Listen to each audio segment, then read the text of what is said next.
A minha palestra, eu pretendo ser bem... eu pretendo que seja uma questão mais prática do que teórica. Bom, a perícia, a definição de perícia é o exame feito em pessoas ou coisas por profissional portador de conhecimentos técnicos e com finalidade de obter informações capazes de esclarecer dúvidas quanto aos fatos. Então, nós temos a perícia judicial, né, que é a perícia feita no processo civil tradicional, que está prevista no artigo 440 do Código de Processo Civil, que dispõe que o juiz de ofício, a requerimento da parte, pode, a qualquer fase do processo, inspecionar pessoas ou coisas a fim de esclarecer sobre o fato que interesse a decisão da causa. Bom, basicamente, o que eu vejo em relação à perícia, não vou entrar na questão de expert witness, porque ontem já foi falado sobre esse tema. Mas, basicamente, a perícia no processo de arbitragem é uma perícia que, fazendo uma analogia em relação à perícia judicial, que ela é determinada pelos árbitros, né? Depois, lá na frente, nós vamos ver alguns regulamentos de instituições arbitrais, onde prevê a perícia, né? E como é que isto se desenvolve. Bom, a diferença entre perito e árbitro, né? O árbitro, como vocês sabem, ele é delegado a ele poderes para decidir a controvérsia. Já o perito, ele vai emitir opiniões, né, através de um laudo sobre determinado assunto técnico referente àquela controvérsia que está sendo discutida na arbitragem. Alguns colegas nossos, eles defendem a tese de que do árbitro perito.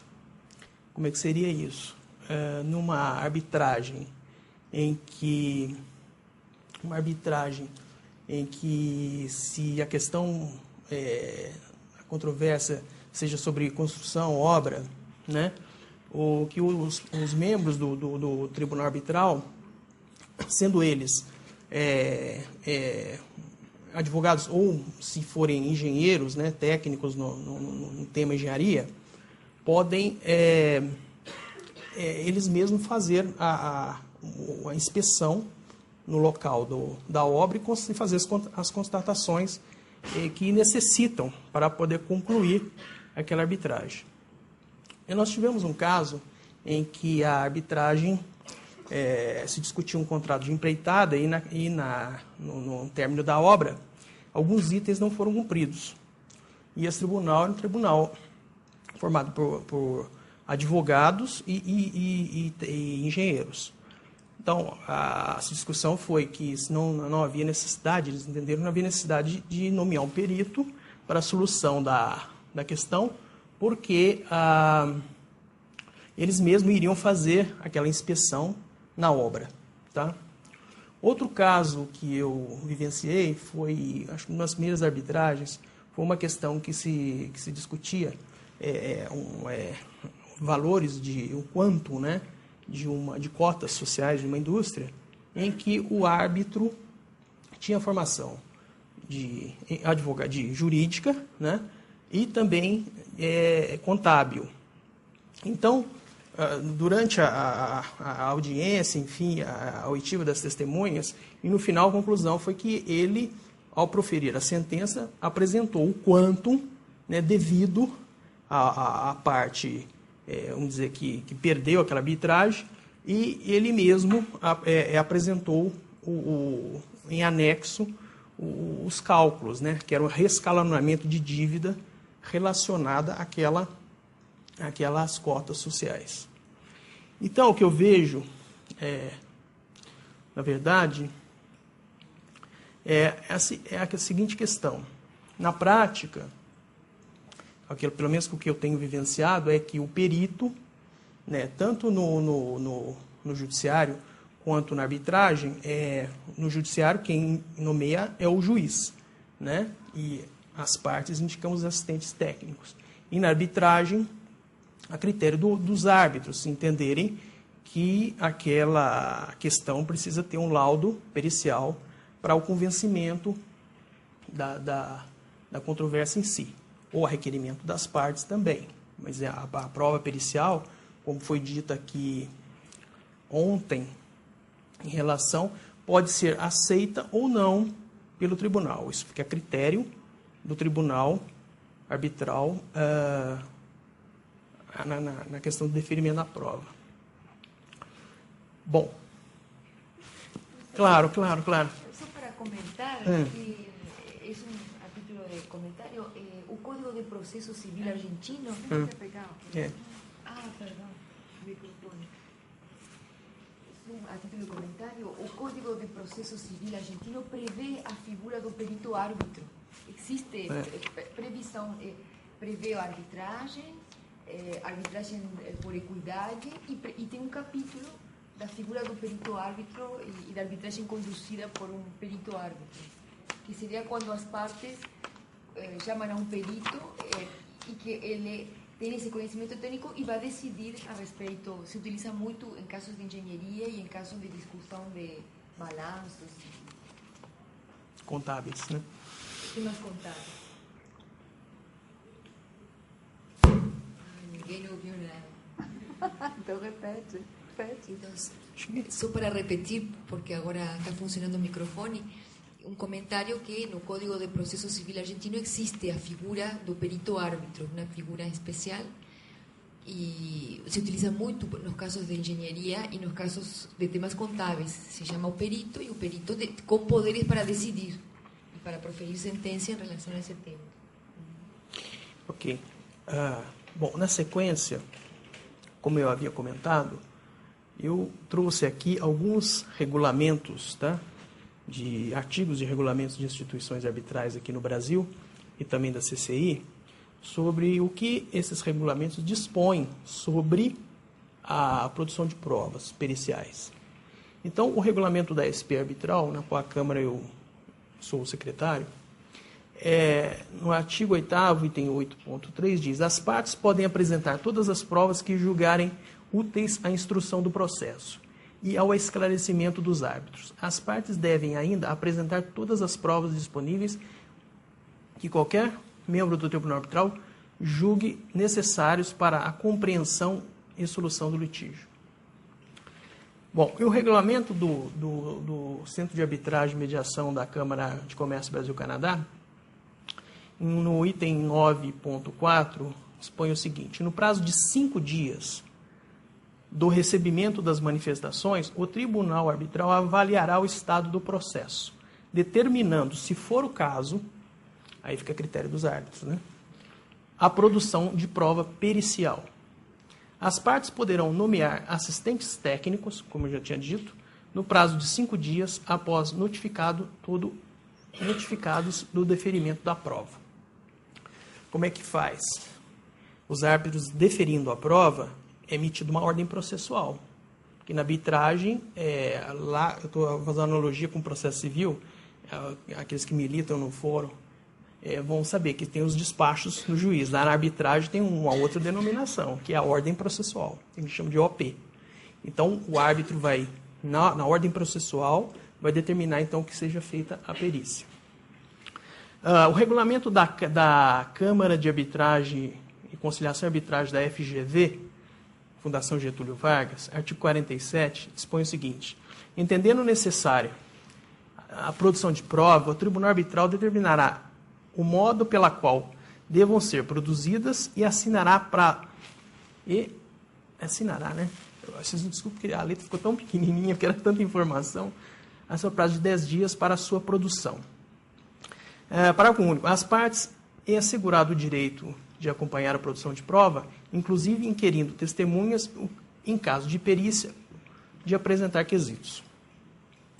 Então, aquele mesmo processo em que o nomeado perito, as partes são intimadas para apresentar os quesitos, então, para o perito. Depois o Gabriel vai me ajudar nessa questão, como é que a prova da contabilidade flui na arbitragem.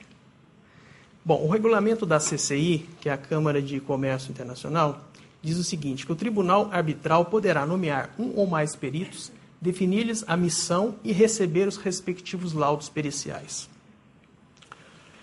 Olha, eu trouxe alguns outros elementos, não querendo fugir um pouco da questão da prova pericial, que depois a gente pode voltar nisso, porque eu acho que é interessante, não foi falado aqui ainda, uma coisa que eu acho muito importante na questão da arbitragem é os critérios de escolha de uma instituição. Porque a gente sabe que existem inúmeras instituições arbitrais aqui no Brasil, também no exterior. Porém, isso é a minha visão de militante nessa área há algum tempo, e depois eu quero a opinião da Adriana e do Gabriel da Lia, o que vem sobre isso. Conhecer o regulamento de arbitragem da instituição. Isso é o primeiro critério que eu entendo que seja a ser observado. Conhecer os custos envolvidos, né? Por que isto? Porque quando a cláusula arbitral inserida no contrato e surgir da controvérsia, o valor envolvido talvez naquela instituição não seja viável pelo o valor que se vai expendiar para aquela arbitragem. Conhecer o histórico dessa instituição, quem são seus diretores, conselheiros, se está afiliado a alguma entidade de classe ou câmara de comércio ou entidades mantenedoras. Conhecer o rol de especialistas, árbitros e mediadores da instituição. Qualificação deles se possuem experiência na condução de procedimentos arbitrais, tanto domésticos quanto no âmbito internacional. Bom, eu gostaria de ouvir um pouco o nosso amigo Gabriel Jacinto, que tem experiência como perito também na área de contabilidade, e a Adriana, o que ela tem a falar sobre as perícias que foram realizadas na arbitragem, que ela participou como advogado de parte.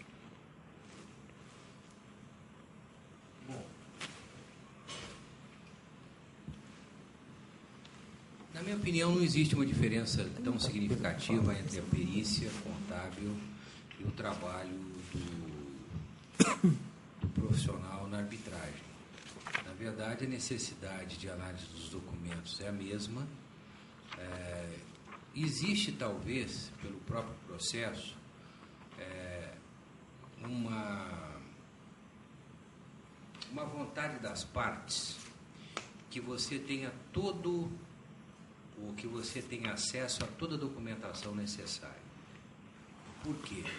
Num processo arbitral, caso você, uma das partes, reclame que você não teve acesso à documentação ou aquilo que era necessário para a formação da sua opinião, isso pode comprometer bastante o trabalho e aí o tribunal vai exigir que você tenha o acesso. Então, talvez a principal diferença na justiça comum e na arbitragem é justamente a disposição das partes de abrir toda a documentação ou tudo aquilo que for solicitado para a condução do processo. Basicamente é isso, Mauro. Eu não sei se valeria a pena comentar o outro ponto da Câmara de Arbitragem que você também citou.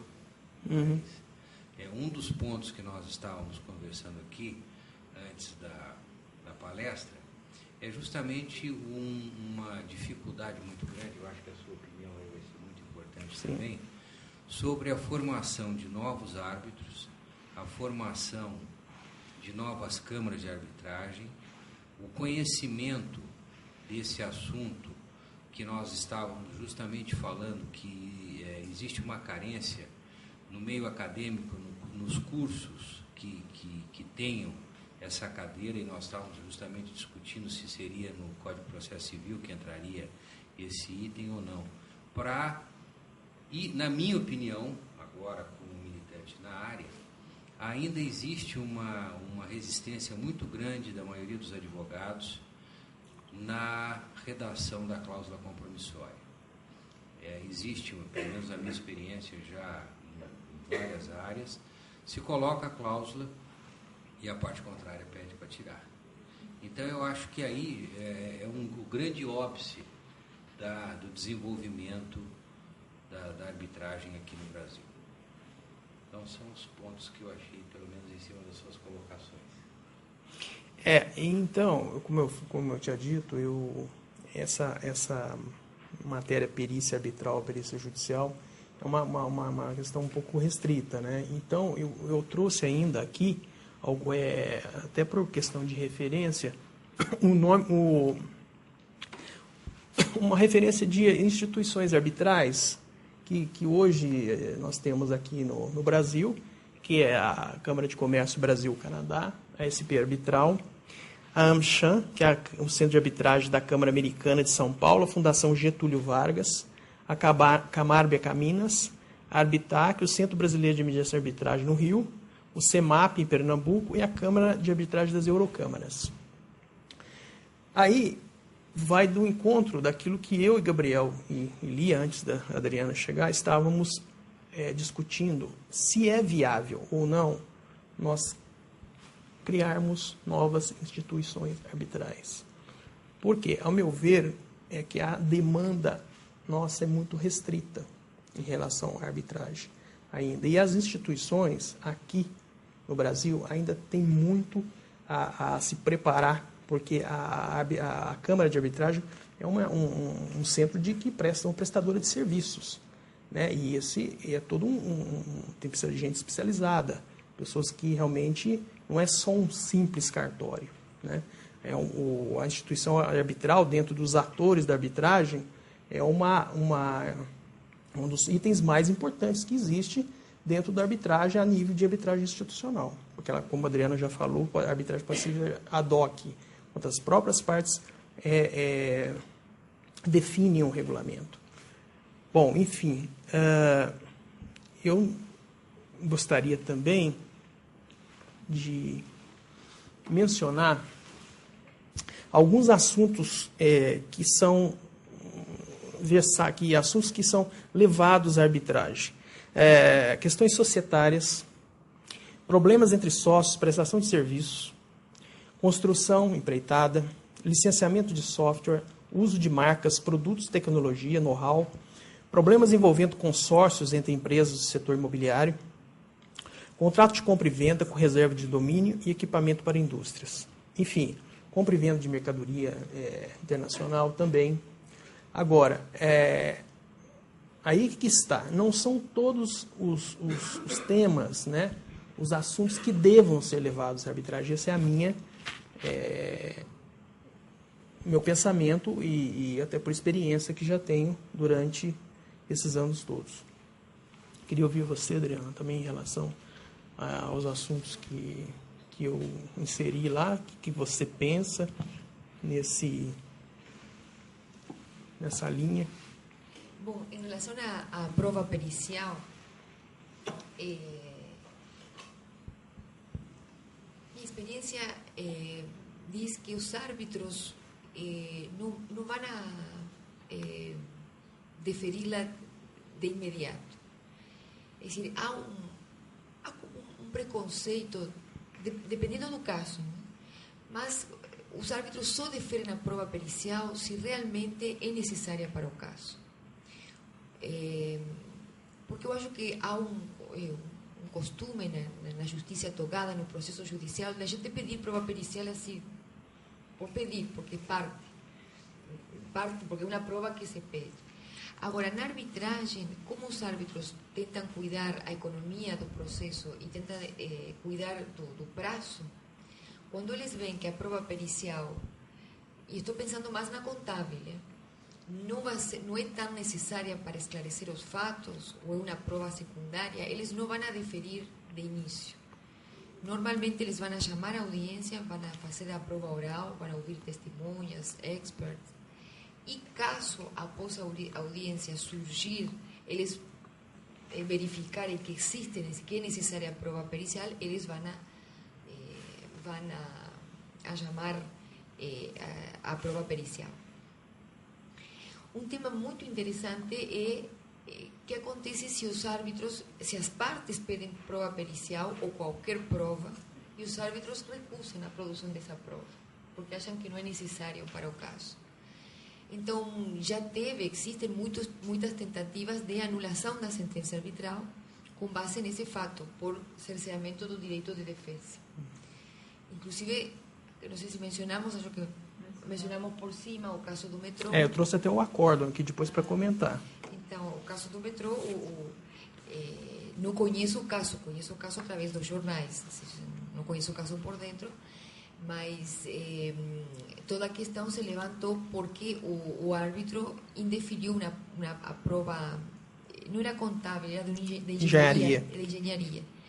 E uma das partes foi na justiça togada para tentar obrigar ao árbitro a deferir essa prova. Nesse caso não é anulação da sentença, mas sim pedir para deferir a prova.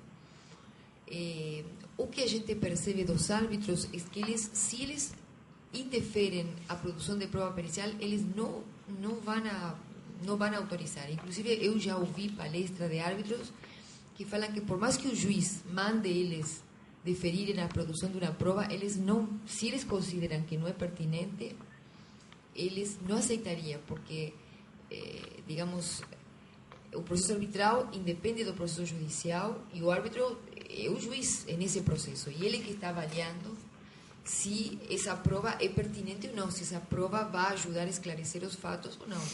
Porque talvez ele, com outras provas, já se forme seu convencimento e tenha os fundamentos para tomar sua decisão. Não precisa, ele não precisa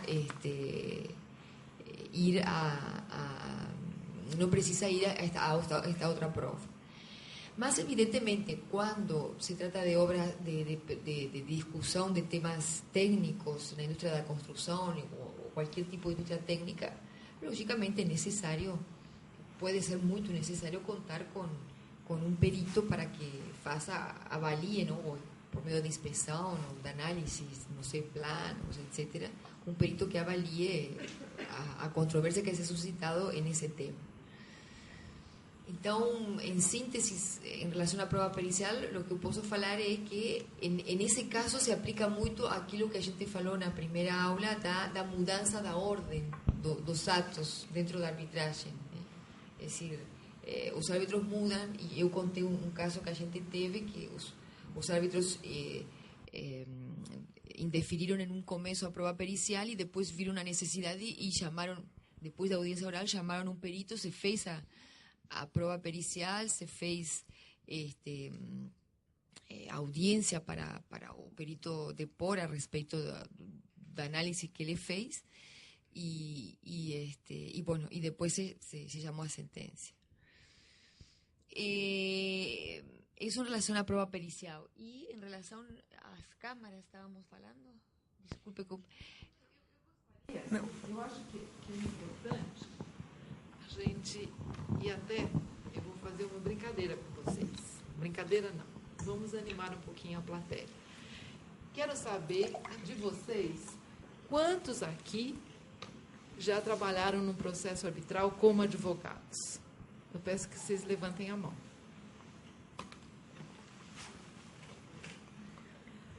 Quantos advogam no processo judicial?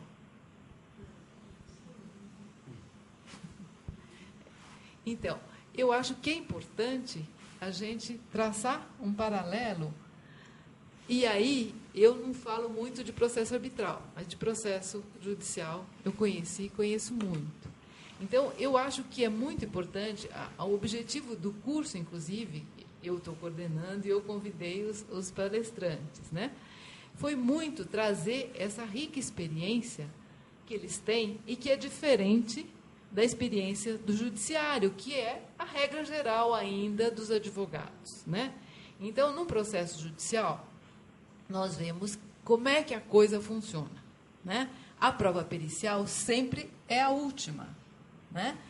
Quer dizer, o contrário, é sempre a primeira. É sempre a primeira. Então, quando se termina a réplica, tréplica, o que o juiz abre? Abre a fase da instrução e pergunta se as partes querem, que provas querem. Então, pelo Código de Processo, as partes vão dizer, queremos prova pericial, essa prova é feita antes, até porque, na audiência de instrução e julgamento, este perito pode ser questionado, né? Então, abre-se para a perícia, depois é que o juiz, então, vai marcar a audiência de instrução e julgamento, onde vai ter lugar a prova testemunhal, depoimentos pessoais, etc. Então, é diferente, e isto eu achei muito importante trazer, porque os advogados jovens como vocês, sem dúvida, vocês vão todos participar como advogados em arbitragem. Então, é muito importante, a gente percebe essa diferença, essa dificuldade. E a desigualdade do advogado que vai com seu cliente para uma arbitragem e não conhece o procedimento arbitral, que não está nos livros, não temos um código, está nos regulamentos e está na experiência grande que eles nos trouxeram, né? Então, eu acho que essa questão dessa inversão e deste valor da prova testemunhal e da prova oral, na realidade, mais do que testemunhal, é muito importante. E a outra questão que eu acho que o Mauro trouxe, e que também é muito importante, que é a questão, sempre nos falaram, é importante a arbitragem, porque o árbitro, se ele conhecer da matéria a ser decidida, ele vai decidir com conhecimento de causa. Agora, este conhecimento do árbitro faz dele o perito, ou há necessidade do perito, que alguém imparcial, que vai dar o seu veredicto para todos, partes e árbitros, e ele não vai estar na função de quem vai julgar. Essa que é a grande questão. Perito é perito, árbitro julga, se substitui as partes e julga. Então, é lógico que, se ele conhece do assunto, ele vai ter uma familiaridade que o que for colocado, ele tem uma apreensão e um juízo muito melhor do que alguém que vai só ouvir através do perito, né? Esta é uma posição. Então, no meu entender, perito é perito, árbitro é árbitro, cada um exercendo a sua função no processo. Agora, existe, como o Mauro colocou, e é importante, uma linha e um entendimento de muitos peritos que funcionam como árbitro e que acham que eles se bastam. Porque eles dizem, para que eu preciso do perito se eu sei? Só que a perícia, no meu entender, não é só para o árbitro, né? É para a parte também. E para todo o procedimento. Então, eu acho que são questões muito importantes para colocar e até para a gente saber quem nos está ouvindo, né? Não dá para saber quem nos está ouvindo lá de longe, que eles não vão poder falar. Até podem nos contar isso quando mandarem as perguntas. Mas eu acho que é importante dar esta referência, até para acontecer como o Gabriel nos falou, né? Para aumentar aqueles que entendem de arbitragem, para que a arbitragem caminhe, porque eu acho que depende, é isso que ele estava colocando, e eu acho importante. Nós somos o melhor país no futebol, por quê? Todas as crianças jogam futebol desde pequenininhas, e isso formou uma possibilidade de pessoas que se especializaram nessa arte, e que hoje o Brasil praticamente é o melhor. Então, como é que nós fazemos para desenvolver a arbitragem? E esse também é o nosso objetivo com este curso, trazendo as informações e a prática, para que vocês se entusiasmem, entrem para valer na arbitragem e saibam trabalhar nela, né? Então, é isso que eu queria trazer e que eu acho que é importante. Eu gostaria de comentar esse caso, que foi o indeferimento dessa prova de perícia de engenharia, no caso do consórcio Via Amarela, né, do metrô. Então, o que aconteceu lá? O Tribunal Arbitral é uma arbitragem, regulamento CCI, que é da Câmara de Comércio Internacional de Paris. Porém, o tribunal ele funciona aqui, a sede do tribunal é São Paulo, porém segue as regras dessa Câmara. E lá, o uma das partes pediu, né, a prova pericial de engenharia. E o tribunal arbitral entendeu que não, essa prova não seria necessária.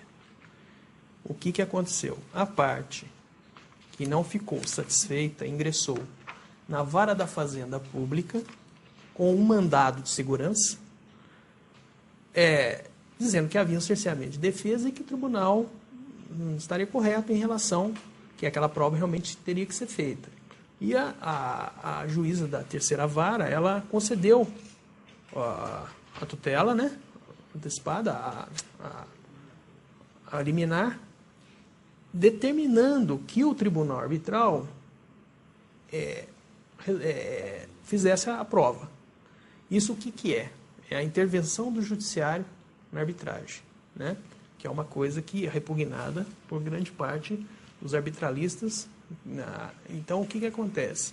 A parte, o consórcio via amarela, ele então ingressou com agravo de instrumento e o Tribunal de Justiça do Estado de São Paulo, no acórdão, definiu o seguinte, que isso aqui é a íntegra do acórdão, que o exame dos autos, pelo exame dos autos, em análise da cognição sumária, depreende-se que o recurso merece provimento, eis que não se denota a priori qualquer irregularidade cometida pelo tribunal arbitral ao longo do processo que tramitou perante aquela instituição.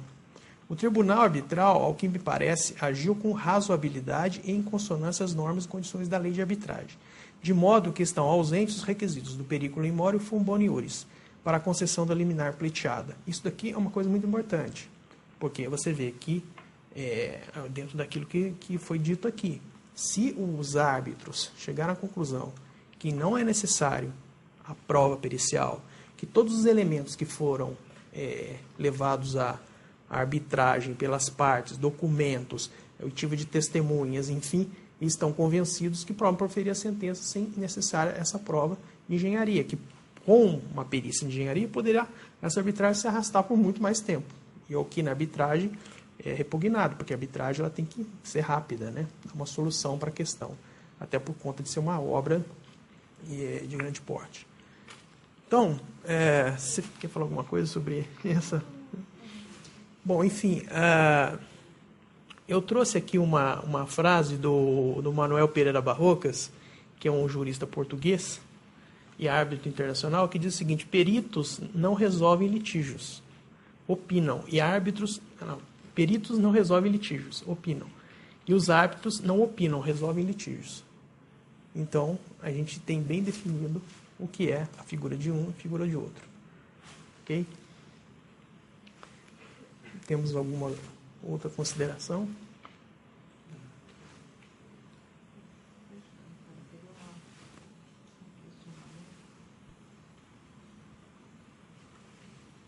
Eu acho que são questões, né, do mundo jurídico, mas do processo judicial, em relação à perícia.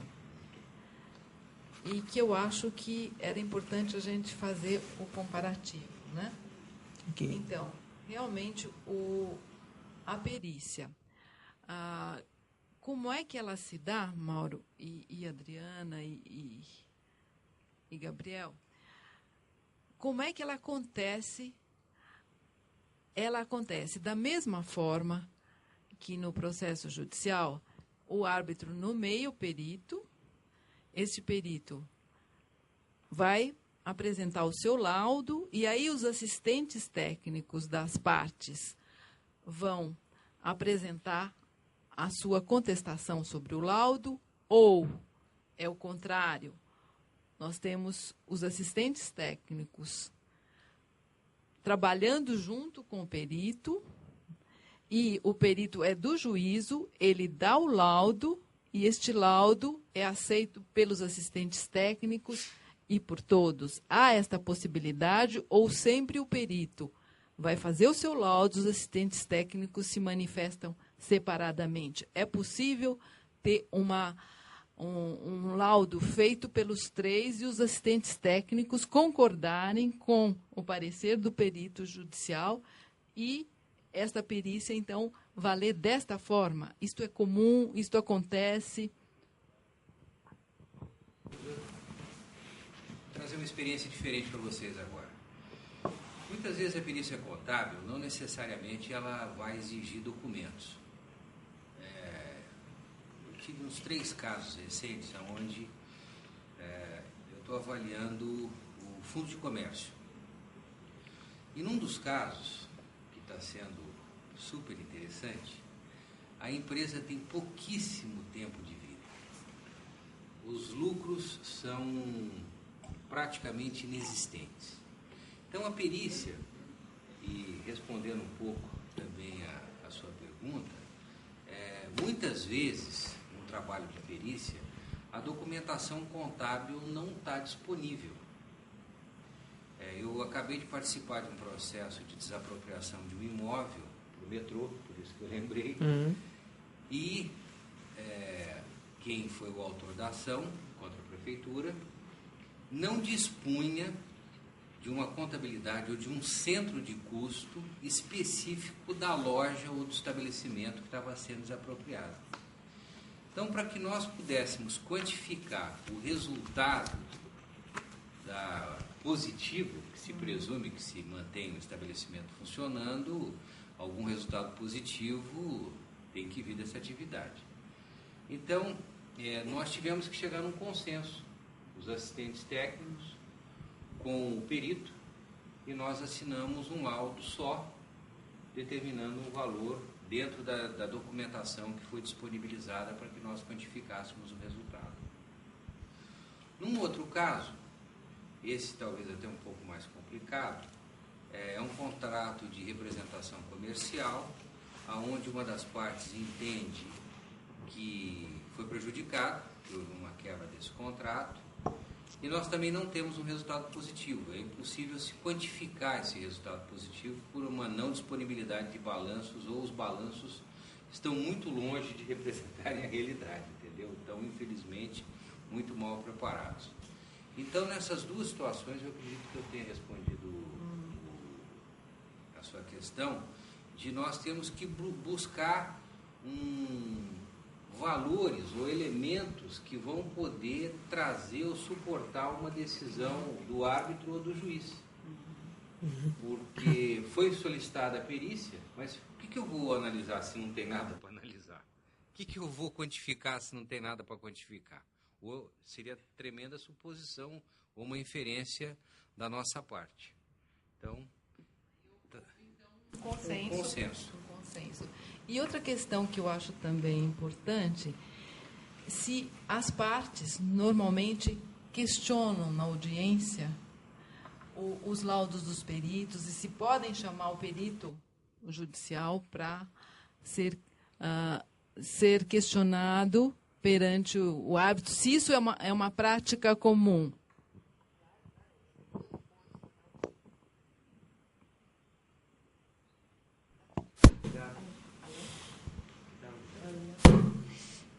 Sim, depois o perito faz o laudo, as partes vão ter seu assistente técnico, o assistente técnico vai avaliar o laudo e vai fazer sua opinião sobre o laudo do perito, e se tem uma audiência com a presença do perito, e vai ser também inquirido, não? Pelas partes, com a ajuda do assistente técnico a respeito dos pontos das manifestações dele no laudo. Eu já tive experiência e a gente, por exemplo, surgiram informações do laudo que o perito não deixou muito clara, estava muito dúbio, e a gente pressionou, porque a gente está acostumado no fórum, não, que, desculpe, mas o perito fica muito acima do muro, não é? O perito é uma prova pericial, é uma coisa assim que a gente lê e fala como advogado. Então, por isso que acho que também, como os árbitros, na maioria das vezes são advogados, tem este conceito, não? Então, mas aí nós pressionamos e pedimos maior esclarecimento, porque o perito, no laudo dele, mostrou que tinha umas certas irregularidades que, nesse caso, nos beneficiavam a nosso cliente, e a gente insistiu que esclarecesse qual era ¿En qué consistía eso? ¿Qué prejuicio traería o qué conclusión se llegaría? Y bom, foi bom, porque ele descobriu isso quando avaliou e a gente depois na audiência começou a perguntar. O perito pediu mais tempo, solicitou mais informação, se lhe forneceram mais documentos. Ele teve outro período para analisar melhor os documentos, para proferir um laudo complementar. Tivemos uma nova audiência e, sim, é decir, lógicamente que depois o perito também é inquirido também como as testemunhas e como as partes, pelos advogados e pelos árbitros. É como uma audiência e se lo vai inquirindo sobre a conclusão que ele chegou. Diferença, o que você falou é uma questão importante, né? Porque o perito, no processo judicial, ele realmente é muito protegido, né? Tanto que, quando você questiona numa audiência, normalmente essas questões vão antes e são respondidas por escrito. A questão da imediatidade que você colocou e que eu acho essa diferença é fundamental, né? Não existe, porque você vai ter alguém que vai estar lá, mas que já respondeu por escrito. Então, a amplitude de discussão do problema fica muito travada, né? Fica muito... Então, realmente, eu acho que é toda a forma diferente, né? O processo judicial, você tem o Estado, na presença do juiz, que, na realidade, transfere para o perito um pouco desta sua posição, né? Até porque os juízes, porque não têm especialidade nos fatos, mas sim no direito, a especialidade do juiz é no direito, né? Ele vai usar muito do parecer do perito para decidir. E o que eu vejo que na arbitragem, a proposta é que o árbitro tenha uma informação direta, né? E ele decide sobre os fatos e não se ancora tanto no laudo pericial, né? Forte do que a pericial, né? A pericial seria uma segunda etapa, né? Eu até queria fazer esta colocação e essa ressalva. Tudo depende do caso, por isso a flexibilidade do processo arbitral. Então, por exemplo, quando eu comento que essa é minha experiência, que primeiro os árbitros deferem a prova oral e deixam para depois a pericial, talvez não seja assim em todos os casos. Talvez a gente pode trazer outro colega aqui que teve outra experiência. Porque tudo depende do que se esteja questionando. Porque se a discussão se centra em uma questão eminentemente técnica e que precisa de um perito, então talvez essa seja a primeira prova deferida, porque sem essa prova não se pode avançar. Então, também depende do tipo de controvérsia, do que se esteja discutindo, não é? Por exemplo, eu acho, pelo que li, isso eu conheço pelo que está publicado, no metrô, as partes dividiram em duas partes o processo arbitral. Então, as perícias só serviriam, acho que era para... Ou seja, tinha uma parte que se ia discutir o direito e depois se iriam fazer perícias para estabelecer os números. O quanto. Então, ou seja, tinha uma finalidade específica a perícia. Não era para definir o mérito da controvérsia, sino para definir o quanto. Então, também você até pode dividir isso, conforme seja a controvérsia. É decir, e então, acredito que foi assim, o fato de uma parte solicitar uma perícia de engenharia, na verdade, estava procurando, a través dessa perícia, rever o mérito, que já tinha sido decidido. Só se precisava de uma perícia contábil para ver o quantum, não para ver o mérito. O mérito já estava decidido e acredito que já tinha uma sentença parcial, uma coisa assim. Para vocês explicarem essa sentença parcial, porque também é uma coisa que no processo tem outros nomes, outras, né? Eu acho que... Em relação ao que a Adriana falou... Só quero fazer a ressalva que a discussão do caso do metrô é esta que o Mauro trouxe. Eu não sei se ficou claro para todos, porque para quem está na arbitragem, isso foi uma questão muito importante. Na medida em que foi questionado a possibilidade do árbitro negar a perícia e a parte via o juízo e até com poder, né, porque era um órgão público em relação à fazenda pública. Então, a gente tem que ver que existe um outro olhar do juiz. O juiz aí é juiz da fazenda pública, o órgão público, então a preocupação com a questão pública, né? Mas a gente tem que entender também que a arbitragem protege as duas partes, né? E não dá para usar dessa sua caráter de pessoa pública para mudar a regra da arbitragem, né? Então, eu acho que, aí é uma opinião minha, eu acho que a juíza até levou em conta isso ao deferir. Agora, eu acho que o tribunal, de uma forma adequada, ele privilegiou o processo arbitral, porque o judiciário não pode interferir desta forma no processo arbitral. Quer dizer, até posteriormente, essa decisão pode ser levada para o judiciário e questionada, mas depois da sentença, né? Então, não dá para se querer criar uma segunda instância, né? Porque realmente não é esse o objetivo e não pode na arbitragem, porque senão desnatura a arbitragem, né? Então, agora, eu acho que esse dado que você trouxe talvez nos dê uma outra olhar sobre esse indeferimento, né? Por que esse árbitro indeferiu uma perícia, né?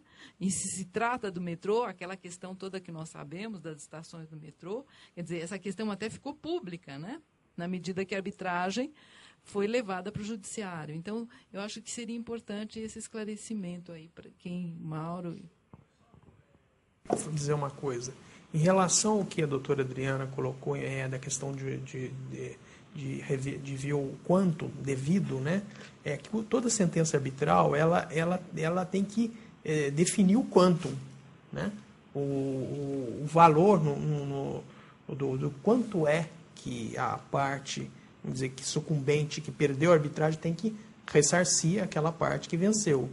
Se eu estiver errado, você me corrija, mas porque não tem tem sentenças judiciais que você tem que fazer liquidação da sentença, né? Na arbitragem, não. Na arbitragem, o árbitro, o tribunal arbitral tem que, na decisão, já dizer, olha, a parte, se tiver alguma coisa a ressarcir, tem que vir com o quanto devido. Correto? O que você vai dizer? Tem uma outra experiência interessante aqui na sequência dos fatos, também na produção das provas.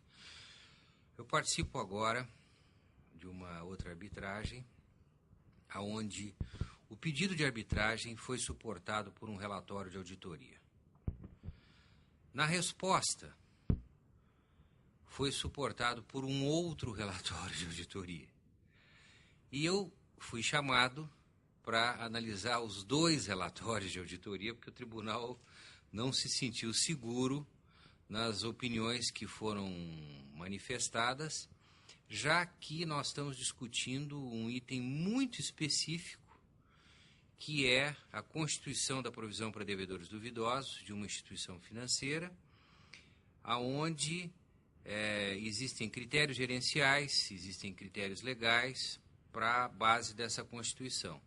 Então, já houveram duas provas periciais analisando razão, documento, perdas efetivas, e nós estamos entrando num segundo ou terceiro momento, talvez até no terceiro momento, para poder analisar os relatórios e trazer uma informação nova, ou pelo menos de uma maneira um pouco mais inteligível, para que o tribunal possa opinar sobre a situação. Talvez o que isso venha a trazer é justamente essa flexibilidade e a necessidade dos árbitros se convencerem efetivamente do suporte documental e do suporte técnico para uma tomada de decisão. Então, isso talvez seja um ponto mais positivo ainda. E vem se desenrolando, a coisa já está, infelizmente, esse é o lado não tão positivo, porque nessa terceira fase pericial, vamos falar, eu estou solicitando documentos novamente. Então, que é um outro trabalho que está sendo feito pela terceira vez, vamos falar. Nesse caso, eu estou funcionando como perito. Como perito. Eu acho que é importante... Exatamente, nomeado pelo Tribunal Arbitral, direto. Direto. Tem assistente técnico. E o interessante é que, realmente, a arbitragem veio fundada em laudos, né? Quer dizer, então, aí não tem como negar mais perícia, né? Porque tem que ser discutida a questão técnica, né? Voltando ao tema da importância da prova oral, talvez nesse caso é mais técnico, porque...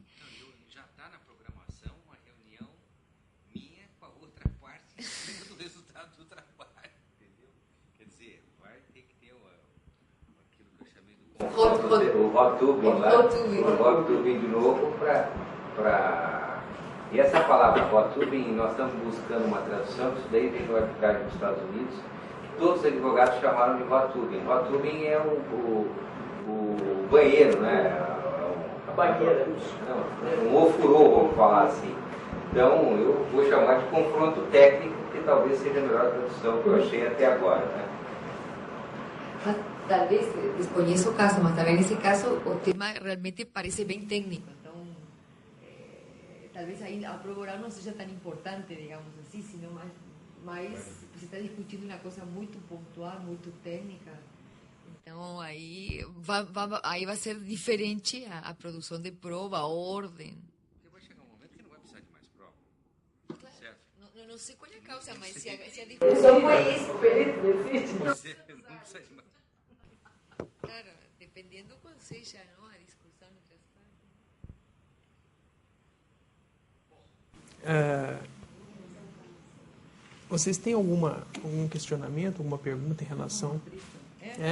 Eu acho. Eu acho que a gente tentou hoje aqui fazer um pouquinho, na medida que a matéria da perícia é uma matéria para exposição para vocês mais sintética, trazer um pouco das experiências de todos e o motivo realmente de trazer tudo isso aqui para vocês, né? Quer dizer, essa questão de levar o conhecimento cada vez mais, né, dos advogados, o mundo da prática na arbitragem, né? E agora até a gente abre, né? Acho que já colocamos, já discutimos aqui. Agora a gente queria muito conversar com vocês e ver quais as dúvidas, quais os questionamentos, o que vocês gostariam de perguntar para a gente. Eu não sei se os participantes telepresenciais, eles poderiam mandar perguntas e para que a gente possa responder. E até gostaria muito de ter, de todos, pelo menos uma pergunta, porque hoje a gente tentou fazer um bate-bola aqui, uma coisa mais aberta, né, para que vocês participassem. Hoje é o último dia que se fala do procedimento arbitral. Amanhã nós vamos trabalhar em cima do procedimento da mediação. E eu espero contar com todos vocês, tanto os que nos veem através do vídeo, como os presenciais, porque é mais um meio de resolução de conflitos, completamente diferente em muitos aspectos da arbitragem, né?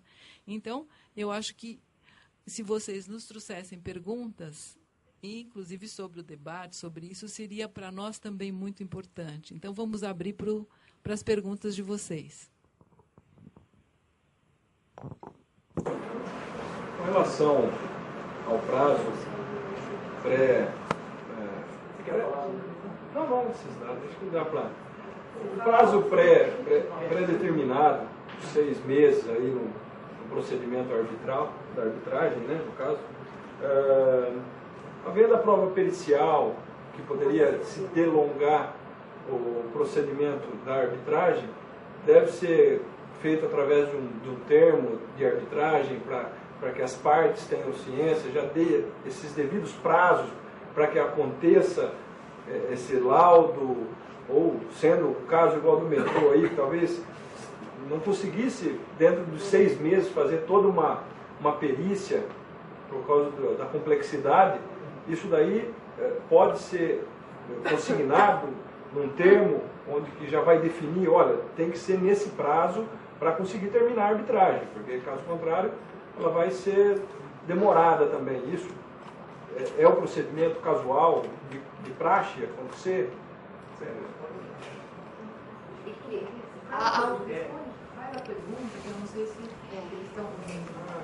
O colega perguntou se, pelo que entendi... Não, ele... Tá bem? Ah, não precisa, tá bem. Não, parece que tem microfone, não precisa repetir. O tempo é o seguinte, a arbitragem não tem prazo para ocorrer. Os 6 meses são para proferir sentença após apresentar alegações finais. Então, uma arbitragem pode durar 3 meses, 2 anos, 5 anos. Os 6 meses da lei brasileira são para proferir sentença após alegações finais. Então, não há necessidade de fazer, ou seja, o arbitragem espera-se que seja um procedimento curto, mas se se complica, como por exemplo pela experiência aqui do Gabriel, porque as partes apresentaram relatórios, veio o perito, apresentou outro relatório, aí as partes pediram um novo relatório, agora vai ter que fazer uma nova perícia. É decir, se no decorrer do processo arbitral os árbitros e as partes veem que é necessário se alongar mais porque os árbitros não estão convencidos, porque ainda precisam de mais prova, eu acho que o árbitro, nenhum tribunal arbitral vai acelerar o processo só porque tem que acelerar. É decir, os árbitros vão a proferir sentença quando estejam convencidos, não? Se não, vão a procurar prova e discutir a discussão com perito, com expert witness, los van a colocar en un furor para que discutan entre eles, mas os 6 meses não é de arbitrar, é a partir das alegações finais. Então, logicamente, você vai ter toda a produção de prova, pericial, etc. Fechada a instrução, quando os árbitros se sintam já confortáveis para fechar a instrução, vão a fechar a instrução para chamar, vão a dar o prazo para as partes apresentarem alegações finais. E uma vez que as partes apresentam alegações finais, aí corre o prazo para os árbitros proferirem sentença. Que na lei de arbitragem são 6 meses, mas você tem regulamentos que é menor o prazo. Tem, aí se para arbitragem acho que é 30 dias. Mas é 60 dias. 60 dias.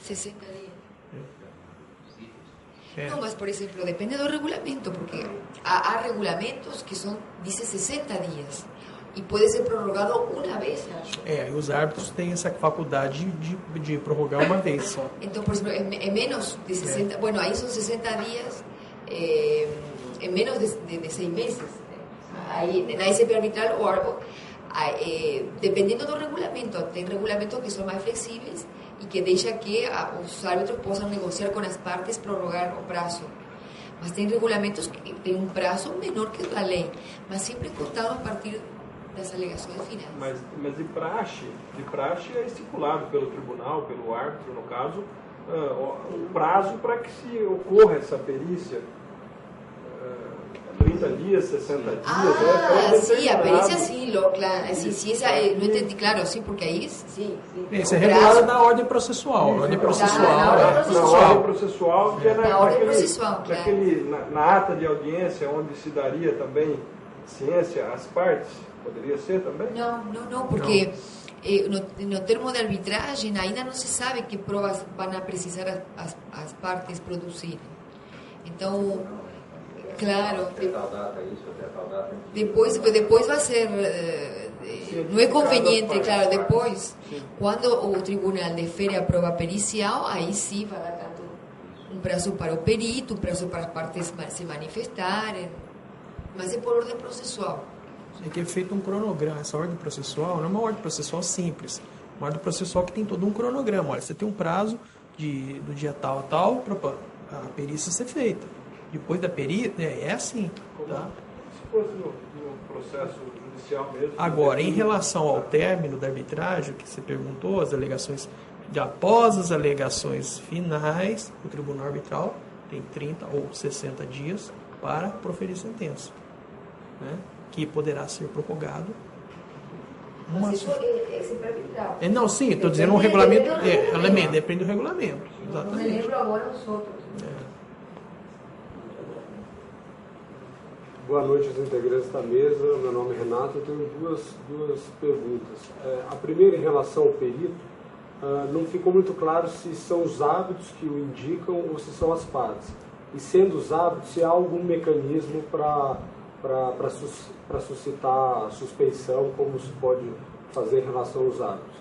E a segunda pergunta seria como os hábitos devem proceder nos contratos chamados guarda-chuva.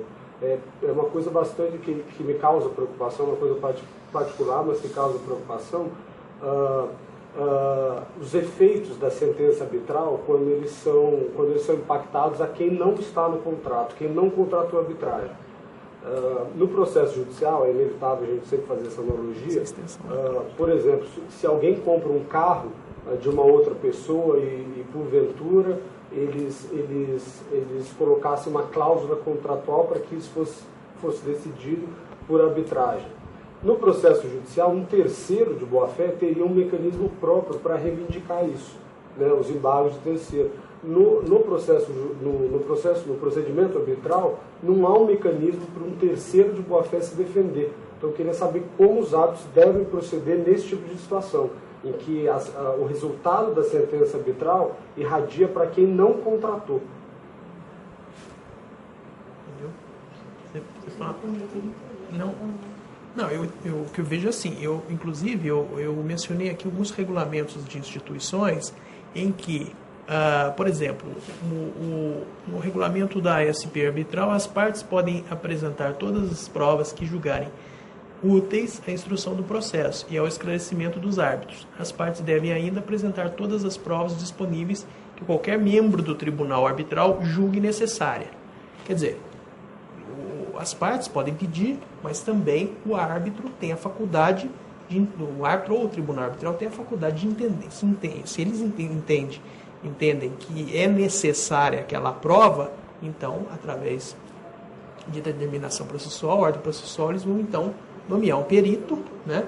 E esse perito vai apresentar a proposta de honorários, vai ser submetida às partes, aceito a proposta, então o perito assume o encargo. Eu entendo que seria nesse sentido. Agora, também as partes podem pedir e pode ser deferido ou não pelo tribunal, como ocorreu no caso do metrô. Mas aí, na primeira hipótese, haveria algum mecanismo para você suscitar a suspeição do perito? Porque se foi o árbitro quem indicou, você é um momento de impugnação. Você não tem obrigação de... Você pode... Claro.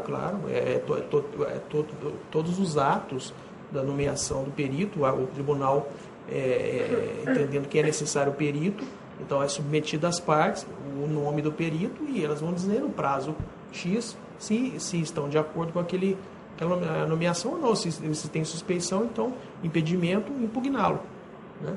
Mas tem que ser motivadamente, né? Justificadamente. Ok? Só complementando, ou seja, o perito é indicado pelo tribunal. Às vezes, o tribunal faz uma lista de peritos e coloca para as partes não se manifestarem, optarem. Então, aqueles nomes que foram aceitos por as duas partes é o escolhido pelo tribunal.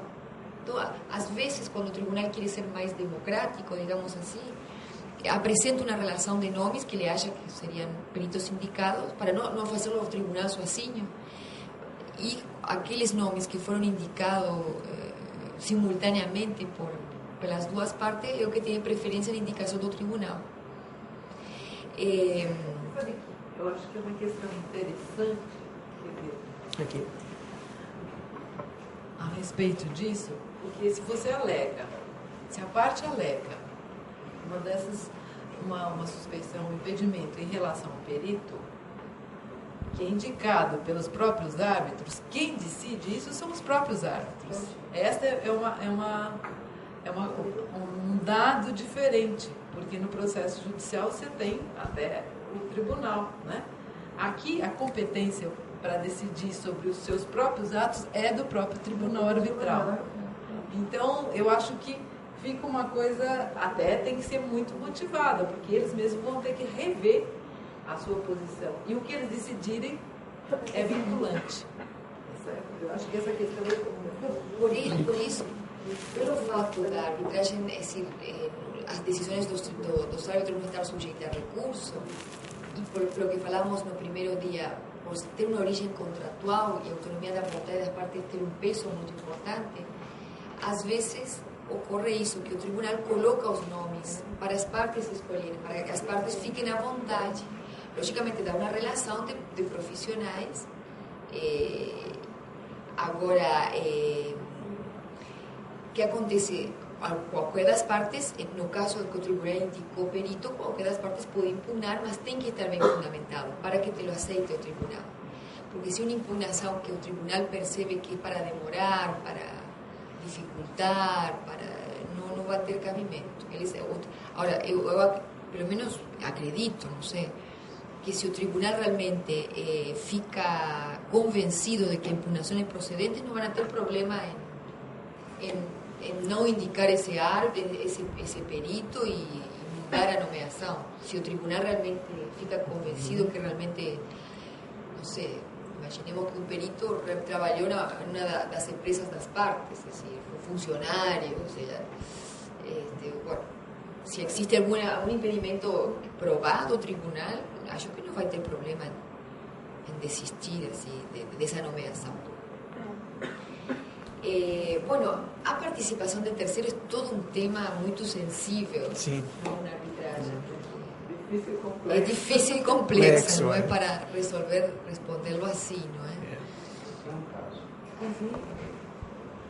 Eu participei de uma arbitragem onde foi uma compra e venda de participação societária. Existia um processo em andamento anterior à data da transição e, teoricamente, o vendedor teria que ser responsável pelo passivo que já estava até provisionado. Analisando a documentação, o julgamento ocorreu depois. A decisão foi bastante clara que o vendedor, que no caso o meu cliente, seria responsável só por parte da demanda. Então, o nosso relatório demonstrou claramente que o meu passivo estava restrito àquele valor declarado na sentença e que a empresa compradora deveria ir atrás, vamos falar, do terceiro envolvido no caso para poder receber a diferença. Uma vez que era uma... Eu não me lembro bem o caso qual era, mas o desembolso já havia ocorreu depois da transição.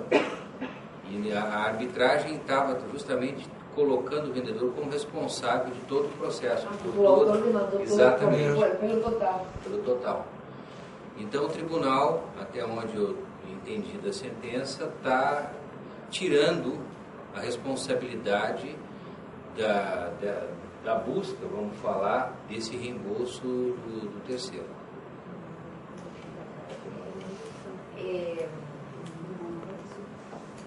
O que aconteceu? Também já participei de casos em que era uma arbitragem com base em contratos e que o contrato tinha sido cedido para um terceiro. Então, o autor iniciou a demanda contra a outra parte que tinha assinado a cláusula compromissória e contra o cessionário do contrato que não tinha assinado a cláusula compromissória. Esse terceiro não poderia ser parte da arbitragem porque não assinou. Então, é toda a discussão do que se chama a extensão da cláusula compromissória. É um tema muito sensível, não é aceito facilmente, não é aceito, porque a origem da arbitragem é contratual. Se a parte não assinou a cláusula compromissória, se a parte não aceitou se submeter à arbitragem, você não pode chamá-la a processo. O árbitro não tem jurisdição para intimá-la a comparecer nesse processo. O que se faz, e nesse caso a Câmara fez, foi convidar a este terceiro, convidá-lo, esclarecendo que ele não era parte, porque pode ser que o terceiro lhe interesse participar da arbitragem. E ele aceite e assine o termo de arbitragem e se celebra um compromisso arbitral. Você pode fazer isso. Mas aí tem que haver comum vontade das partes. Comum vontade das partes. Pode ser que se chame, se o terceiro quer participar e aceita. Mas é muito... Não é fácil, não é assim. É todo um tema, até dá para uma palestra, me entende? Porque Inclusive, esse tema é um tema que sempre a gente tem nos congressos do CEBAR, que é o Comitê Brasileiro de Arbitragem. Esses assuntos, né, Adriana, são sempre questionados. É um assunto que ela falou, é um tema bem delicado. Não é delicado. Por quê? Porque não é aceito. Porque o princípio é arbitragem de origem é contratual. Somente está obrigado a se submeter à arbitragem quem concordou previamente. Senão, aí você entra no artigo 5º da Constituição Federal. Se ninguém é obrigado a afastar-se do Poder Judiciário. Se você... ninguém é obrigado, você por própria vontade se afasta do judiciário e vai à arbitragem. E por isso que celebra a cláusula compromissória. Agora, existem inúmeros casos, por exemplo, vou mencionar, às vezes as multinacionais, as matrizes celebram os contratos e esses contratos obrigam a todas as subsidiárias de vários países. E esse contrato lá em cima tem cláusula compromissória, mas não a subsidiária de vários países. E o problema se suscitou lá embaixo, não em cima. Como é que fica? Quem participa dessa arbitragem? Você leva as subsidiárias somente entre as matrizes? É um caso que acontece assim, muito frequentemente. Imagino que você tem que perquirir a real vontade das partes, né? Ainda que isso não esteja em alguns momentos posto no contrato. Se você conseguir depreender de que dele, enfim, defluir essa intuição das partes se submeterem, aí eu acho que, até pela boa-fé, pela autonomia do contrato e tudo mais, você acaba os contratos de franquia, né? Aí você vai ter que ver, depende do caso, e a interpretação do árbitro, porque o tribunal arbitral tem o princípio da competência, a competência. Quem tem competência para decidir a respeito de sua própria competência é o árbitro. Então vai haver todo um incidente, uma instância para avaliar. Os próprios árbitros vão ter que avaliar se eles têm competência para estender essa arbitragem a outras empresas. Vai ter que se avaliar. Tem um caso muito famoso, mas foi feito na França, não me lembro agora, que é um caso que se menciona, que era assim, era matriz subsidiária, mas embora o contrato e a cláusula tenha sido assinada por uma subsidiária, a matriz tinha participado das negociações, tinha estabelecido o valor do contrato, tinha negociado, não assinou somente a cláusula compromissória, mas esteve do lado da subsidiária todo o tempo, ou da filial, desculpa, não sei qual foi. Então, os árbitros se declararam competentes para trazer a matriz também na arbitragem. Ela praticou atos negociais, né? Porque praticou atos negociais.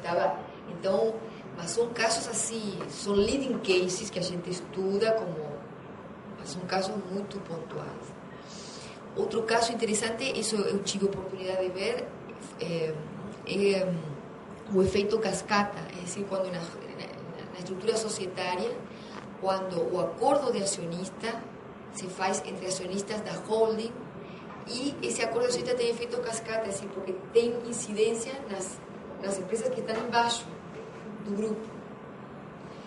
Então, nós tivemos uma arbitragem onde se planteou esta discussão, se apresentou esta discussão, é decir, parte dessa arbitragem eram as acionistas da holding, mas com base no acordo de acionista.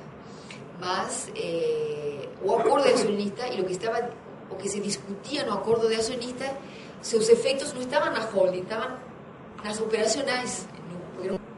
E nesse tipo de caso, os acionistas minoritários que não contrataram, se eles entrarem com uma ação anulatória, alegando cerceamento de defesa, no entendimento de vocês, o tribunal, a justiça togada costuma... Então, a gente entrou com uma ação anulatória, porque a gente, justamente, nós fomos que entramos com a ação, não pelo minoritário, porque o acordo de acionista, creo que eram 2 acionistas só. Então, não tinha minoritários. E eram 2 acionistas, mas o que eles tinham combinado no acordo de acionista tinha efeito nas operacionais. E, bueno, a discussão da arbitragem foi que uma parte não cumpriu, etc. E a gente entrou solicitando anulação, representando as operacionais, falando justamente que não tinha, elas desconheciam essa arbitragem, que era outra pessoa jurídica. Mas não chegamos à conclusão porque as partes chegaram a um acordo. Então, é um tema que ficou. Não teve caso de jurisprudência. As partes chegaram a um acordo. A gente conseguiu eliminar para suspender os efeitos da sentença. A gente conseguiu, em um momento, eliminar para suspender os efeitos da sentença arbitral. Mas aí os processos pararam porque as partes chegaram a composição. Então, não temos decisão definitiva do que pensaria o tribunal. Não chegamos sequer à segunda instância. Não se manifestou, não houve manifestação do tribunal. Mas é todo um tema que é interessante, são todas as derivações da arbitragem que é próprio do Instituto. Boa noite, meu nome é Jair.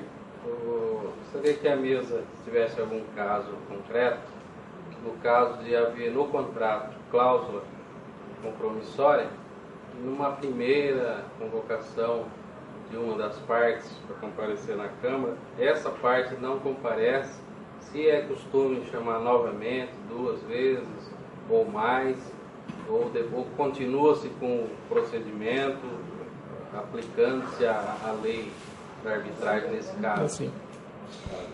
Bom,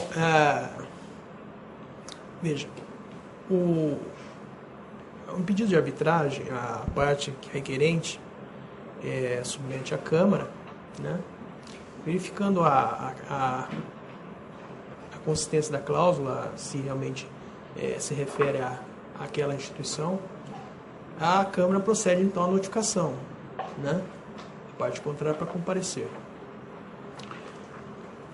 Eu acho que quando a parte não responde, né, o requerimento de arbitragem, notificação, por cautela, seria até interessante fazer uma segunda notificação.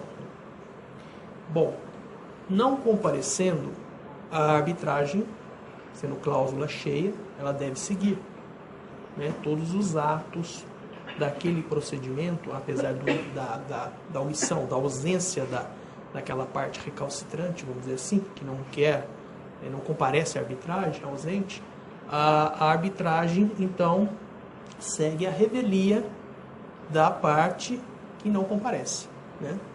Nós tivemos um caso, surgiu no passado, em que se discutia uma questão de um contrato de prestação de serviços na área de contabilidade, e então a Câmara fez a notificação à parte requerida, né? E no primeiro momento ela não veio, mas no segundo a parte comparece e inclusive com o advogado e diz: olha, eu acho o trabalho de vocês muito interessante, mas eu não vou aceitar arbitragem. Foi feita uma ata, né? E todos aqueles atos posteriores são comunicados àquela parte ausente. Bom, estou citando um caso concreto. Essa parte requerida ingressou com uma ação declaratória no judiciário, pedindo que a cláusula fosse anulada, que o contrato era um contrato de adesão e que ela não aceitava arbitragem, que tinha certos defeitos na cláusula, enfim, uma série de alegações, e a juíza proferiu sentença extinguindo o processo, né, devido à presença de convenção arbitral, inclusive dizendo que teria que retornar para a arbitragem, que ali o judiciário não teria competência para tanto. Então, a arbitragem, é possível a arbitragem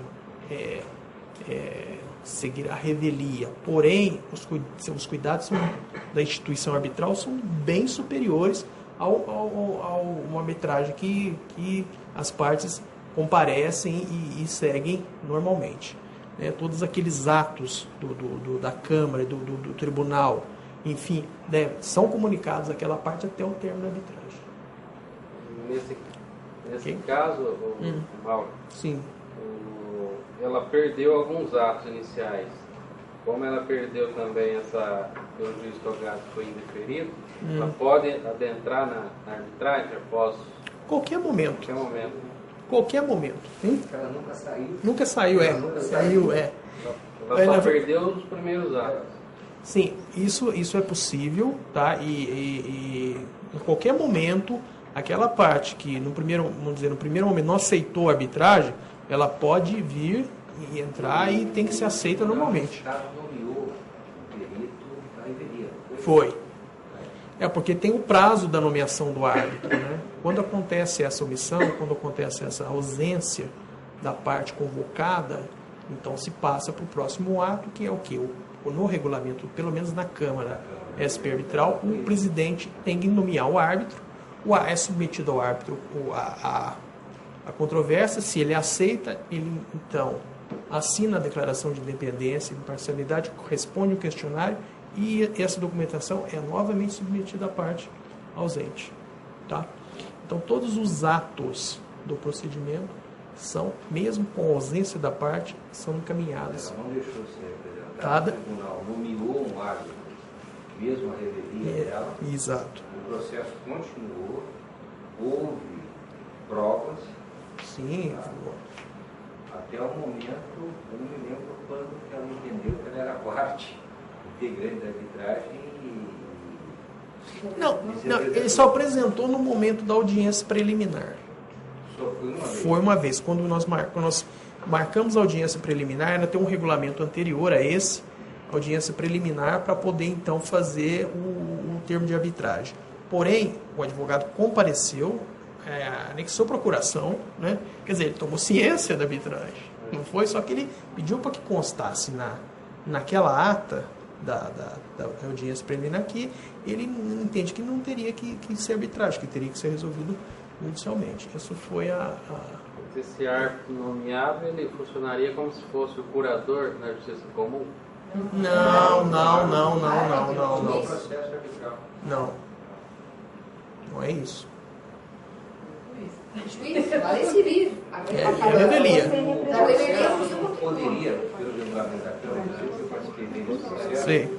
a Câmara não poderia continuar o julgamento se a outra parte não tivesse um árbitro nomeado. Sim. Exatamente. Inclusive que a sentença arbitral ela não pode ser motivada pela revelia da parte. Dizer, olha, a parte não veio e não se defendeu, então isso é um motivo pela qual está sendo condenado. Isso não pode fazer. Tá? Mas o fato que uma parte não se apresenta na arbitragem continua. É decir, se a cláusula compromissória previa que esse conflito seria resolvido por uma Câmara X, por um regulamento, se aplica o regulamento. Normalmente os regulamentos da Câmara dizem que quando uma das partes se deixa de apresentar, o árbitro vai ser indicado pelo presidente da Câmara. Então, no tribunal arbitral é integrado perfeitamente. Só que a parte que não comparece, a decisão que ela tem que tomar é substituída pelo presidente da Câmara. Aí se integra o tribunal arbitral e começa o processo. E de todos os atos, a parte é notificada. Sim. Todo com aviso de recebimento para comprovar que ela tem ciência do que está ocorrendo. E se deixa constância que ela foi intimada e que não compareceu. Mas se vai produzir prova... Foi condenado. Foi condenado. E pagou judicialmente, mas pagou. E pagou judicialmente. Não, e depois os árbitros vão... Acontece o seguinte, que o árbitro vai proferir sentença com base nos documentos e as provas produzidas nos autos. E vai estar toda a prova de uma das partes, não vai estar da outra. Se na cláusula compromissória não se prevê um regulamento de uma Câmara, então uma parte, se no contrato diz, por qualquer controvérsia decorrente deste contrato se vai resolver por arbitragem, só, e não se prevê nenhum regulamento, a parte que quer iniciar uma arbitragem vai ter que notificar a outra parte, falar, bom, surgiu esta controvérsia, vamos a iniciar a arbitragem. Se a outra parte se recusa, aí o caminho é iniciar a ação do artigo 7 da lei de arbitragem. Você vai no juiz togado, faz uma petição e fala, senhor juiz, temos uma cláusula compromissória, a outra parte não se recusa a dar início à arbitragem, o juiz chama uma audiência, intima a parte a comparecer à audiência. Se a outra parte não comparece, ou se recusa a indicar árbitro, quem indica o árbitro é o juiz. E os juízes hoje em dia estão fazendo isso com a maior tranquilidade. Sim. Aí já cabe apelação. Cabe apelação, mas tarda mais ainda. Não, mas não está demorando tanto. Sim, demora. O sea, todo o que você ganha com a arbitragem perde nesse momento. Por isso que a gente, quando dá aula, sempre ensina da importância de fazer uma cláusula compromissória cheia, estabelecendo, escolhendo um regulamento. Porque aí, se a outra parte se recusa a participar da arbitragem, o regulamento já supre a situação e a arbitragem pode funcionar normalmente. No caso concreto, eu acho que até foge um pouquinho do tema, mas já que foi abordado, no caso concreto de cláusula vazia, onde mais denomina que seria já a comarca de São Paulo. Nós sabemos que aqui existem várias câmaras, mas vai ser por arbitragem. Como que é definido pelo juiz togado, se for suscitado a ele, qual será a câmara? Porque houve a recusa na arbitragem, porque não ficou definida qual o regulamento, qual a câmara. Dentre tantas que existem na comarca, na capital, sim, aqui, qual seria? É que a lei não fala de escolha da câmara. O juiz togado vai escolher árbitro, e árbitro único. Então ele não vai nomear uma câmara, vai nomear uma pessoa, um árbitro único. Só que eu já vi juízes indicando câmaras. Indicam, às vezes, eu já tive conhecimento de sentenças. Não, desculpa, só para até te passei esse processo. Um primeiro caso que a Câmara SP Arbitral registrou foi exatamente isso. O caso que eu falei, que era do reescalonamento dos valores da acionários da companhia. E lá a cláusula era vazia, né? Então, no primeiro momento, a parte que queria iniciar a arbitragem notificou a parte contrária e falou: vamos na Câmara X fazer um compromisso arbitral e estabelecer regras. O que aconteceu? Foram na Câmara e lá não chegaram a um consenso em relação a honorários. Passou-se para outra Câmara B. E lá também aconteceu uma divergência. Bom, ingressaram com a ação, artigo 7º. E me recordo até do caso que foi uma juíza aqui em Caieiras, não foi nem na capital de São Paulo, porque a sede da indústria lá era lá. E daí a juíza falou: agora eu vou indicar o fulano de tal, árbitro único, tá? E vocês me apresentem aqui 3 regulamentos de instituições arbitrais confiáveis, tá certo? Para que eu possa então definir qual é a instituição, porque vocês estão falando que vai ficar caro na Câmara X e na outra, tá? Aí foi uma coisa fantástica isso, porque daí foi apresentado o regulamento de diversas instituições, aí a juíza optou na época pela SP Arbitral. E o processo, então, encerrado, fizeram um compromisso judicial, encerrando aquilo e mandando a coisa para arbitragem, a demanda para arbitragem.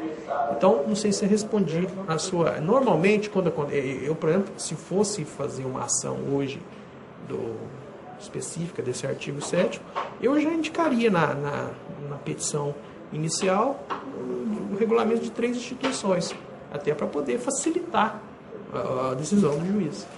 Não sei, essa é a minha visão. Eu não sei o que você pensa, né? Pois não. Uma dúvida. No caso de um tribunal formado por 3 ou mais árbitros, sendo só parte desse tribunal de especialistas na questão, por exemplo, um engenheiro em uma arbitragem sobre construção e os outros 2 árbitros da área jurídica. Existe um equilíbrio entre os árbitros ou existe uma certa tendência a esse árbitro especialista acabar assumindo um papel principal, quase como um árbitro único nessa arbitragem? Vocês notam alguma diferença entre o papel dos árbitros, quando existe um árbitro especialista e outros não? Eu entendo isso como salutar, porque se você tem um problema de construção, você tem um tribunal eclético, um tribunal que é formado por 2 juristas, 2 advogados e um engenheiro ou vice-versa, eu acho que isso facilita muito a condução da arbitragem. Tá?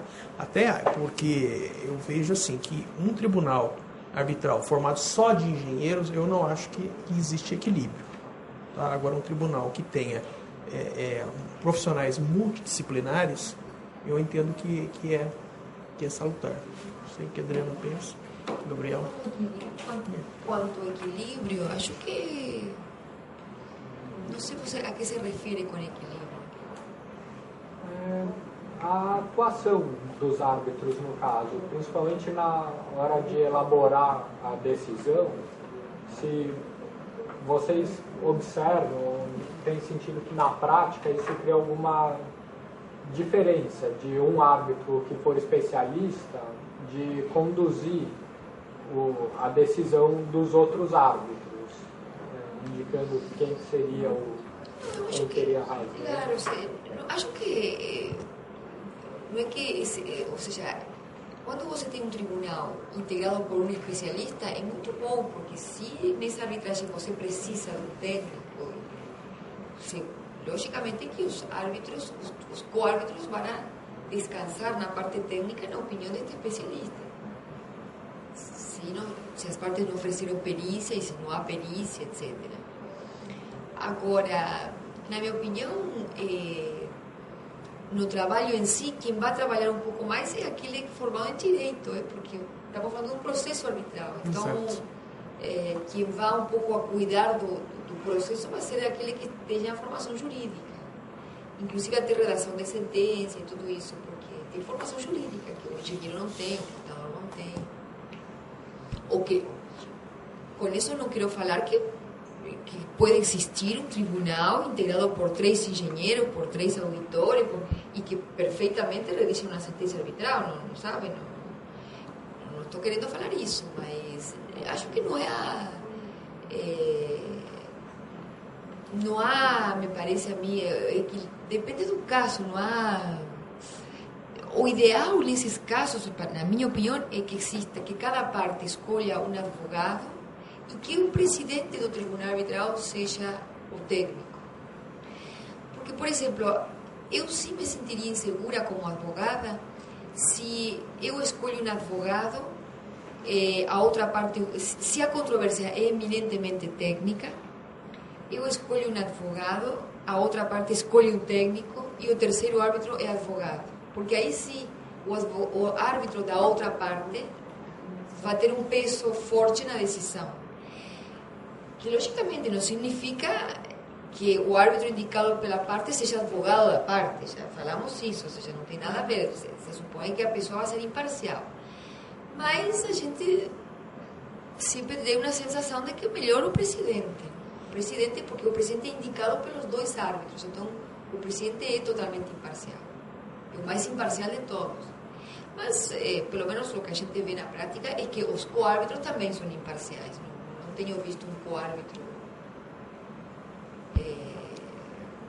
Não tenho visto um coárbitro que você duvida, alguma coisa. Eu queria saber quais são os efeitos do exercício da revelação a destempo. Todo mundo deve saber, por exemplo, do caso envolvendo o Bradesco de um lado e o Grupo Opportunity do outro. Bradespar lá, né? O ministro Rezec, de maneira infortuna, ele acabou revelando que havia dado um parecer para o Daniel Dantas, mas isso foi uma revelação informal. A minha pergunta é, tivesse ela sido formal, mas fora daquele espaço, daquele período que ele deveria revelar, se por acaso ele tivesse se esquecido, ele tivesse respondido todas as perguntas não, completamente imparcial, completamente desimpedido, mas logo à frente ele voltasse atrás e fizesse a ressalva de que ele tinha dado um parecer para o Daniel Dantas, isso de alguma maneira macularia o direito da parte de alegar suspeição exatamente naquele momento? O árbitro precisa fazer no momento do dever de revelação, ou se ele fizer ao longo do procedimento isso basta? Não. Quando o árbitro é indicado, ele tem que revelar tudo o que ele... tudo no momento da sua indicação. Ele não pode revelar fatos anteriores à sua indicação depois que começou o processo. Porque aí ele pode ser causal da anulação de todo o que... Mas de outro lado, por que a parte também não teria se manifestado imediatamente essa revelação tardia? Não, normalmente que a parte se manifesta. Esse caso eu conheço também por jornais, não sei como foi, mas eu imagino que esse caso, parece que quem descobriu foi a parte, não é? Foi. E a parte descobriu e a parte apresentou, puxa, teve ausência de revelação. Não, sim, mas é que nesse caso, por uma sorte da parte derrotada, ela teve conhecimento momento antes da sentença arbitral. Em uma sentença parcial. Depois da sentença... Me parece que era parcial, uma sentença parcial, não era sentença final. Parcial. Na verdade, era parcial porque ela decidiu parte em primeiro, né? Não é que ela foi parcial no sentido de procedente em parte. Ela dividiu, bifurcou a arbitragem e a primeira parte ela já decidiu, por isso foi parcial. Mas a minha questão é, nesse caso, ela impugnou o árbitro, mas também porque já havia sentença. Então, a gente pode considerar que ela tinha um interesse em mudar a sentença. Agora, eu como advogado da parte vencida, poderia falar, olha, você deveria ter impugnado imediatamente a revelação. Não, claro, mas o problema é que houve revelação ou não, essa discussão, porque pelo que eu sei a revelação foi informal. E a outra parte... sim, por isso que no começo da pergunta eu falei, caso tivesse ela sido formal. Mas não, se foi formal, não, por isso, se foi formal a revelação, a parte tem que impugnar no momento, senão está consentindo. É assim, se eu faço minha revelação, por exemplo, eu já tive casos que o árbitro fala assim, meu escritório, não eu, está participando de elaboração de contratos, de negociações, onde uma das partes é a parte X desta arbitragem.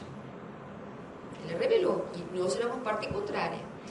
Aí meu cliente falou, o que fazemos? Eu falei, não, vamos dar um voto de confiança, porque eu confio neste árbitro, uma pessoa que não vai influenciar na decisão dele o fato de que seu escritório, porque escritório é grande, então seu escritório está participando na negociação que são várias empresas e uma delas é uma das empresas que está na arbitragem. Então não há problema do árbitro fazer essa revelação a destempo, é isso que eu quero dizer. Porque eu sei que tem um momento próprio, logo no começo... A ver, vamos esclarecer. Ele tem que revelar no começo. Ele não fez a destempo, ele revelou no começo. E nós aceitamos e falamos, não há problema, continuemos. O senhor revelou, a gente aceita, não nos causa problema. Outra coisa seria que o árbitro não revelou e o árbitro me vem na metade do processo e me fala, eu não revelei, mas resulta que a empresa, que a parte aqui, eu estou fazendo contratos. Se ele me revela isso a destempo, eu posso impugnar e falar, quero que saia este árbitro e vamos anular todo feito até aqui, vamos começar de novo. Agora, se você não impugna nesse momento e depois da sentença, você entra com uma ação anulatória... Claro, não, aí não pode, senão você tem que impugnar, porque senão você consentiu. Você tivesse, vamos dizer assim, precluído o seu direito de... Claro. É o que eu quero dizer justamente isso. Então eu não teria o argumento de falar, olha, eu não impugnei porque ele não revelou a destempo.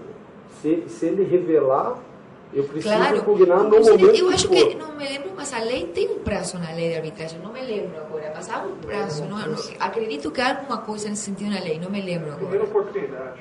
Primeira oportunidade de tomar consciência. Claro, então, você, claro, assim que você sabe, você tem que impugnar. Porque, logicamente, se ele revela, você não fala nada e depois da sentença vai anular a sentença, aí pode, e a sentença contrária a você, aí não tem cabimento, porque você está especulando com isso. Você tem que impugnar no momento que você tem conhecimento da revelação. A parte tem que impugnar quando tem conhecimento da revelação. difícil é demonstrar que ela já sabia. Eu acho mais difícil, né? Se a revelação é informal, como é que você prova que você sabia? Como é que você prova que você teve? Claro, nesse caso foi revelação informal, então o árbitro alegou isso, mas a parte falou, eu não sabia, então ficou um pouco... porque eu acho que eles proferiram sentença, não é? Mas ele depois renunciou.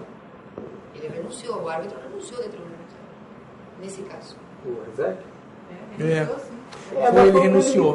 Também, né? Então não adianta. Claro, então, claro, ou seja, a sentença arbitral foi unanimidade. Os outros dois árbitros estavam de acordo com o teor da sentença, então não tem... O outro é o Mário Sérgio, Garcia, e o Tolentino. Bom. Pergunto a vocês, mais alguma questão? Porque nós não temos questões dos participantes pela videoconferência. Mais alguma questão de vocês? Não? Então, eu só tenho a agradecer a participação de vocês, a participação da mesa, em nome da ASP, e aguardo vocês amanhã para a última aula do curso. Certo? Muito obrigada. Obrigado a todos. Os que estão em videoconferência também.